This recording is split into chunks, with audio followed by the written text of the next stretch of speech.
Hi, I'm Becky Adams, and I'm a graduate student in the Susan Wente Lab at Vanderbilt University. I'm a cell biologist, which means that I'm interested in understanding how cells work. Cells are the basic unit of life, and understanding how cells live gives us an important framework for understanding disease, such as cancer and infection. Specifically, I'm interested in understanding how genes are made into protein. Genes are the different sections of DNA that give information for certain traits, and there are a lot of steps in the process of making genes work. I told you that genes are sections of DNA, but it isn't the DNA that does the work of genes. Instead, it is a type of molecule called a protein. So a gene provides the information for making a protein. In a cell, the DNA is kept in the nucleus, and proteins are made outside of the nucleus, so the information from a gene must get out of the nucleus for a protein to be made.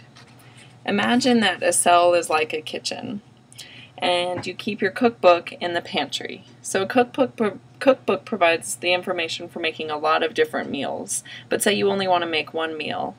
What you would do is copy down that one meal onto a recipe card, and that recipe card is much easier to carry out of the pantry and into the rest of the kitchen, where you can then make a meal from that information.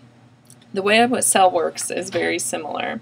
The DNA is kept in the nucleus, and when one protein is wanted to be made, that DNA is copied onto a molecule called an RNA. And that RNA can then exit the nucleus, and then a protein can be made from that RNA. The way that this transport happens is through doorways in the nucleus called nuclear pore complexes. So the nuclear pore complex provides the passageway for an RNA to exit the nucleus into the cytoplasm. I'm interested in studying how this process happens, and our lab is interested in studying how nuclear pore complexes provide the doorway for a lot of different kinds of molecules and how this works in disease as well. Thank you.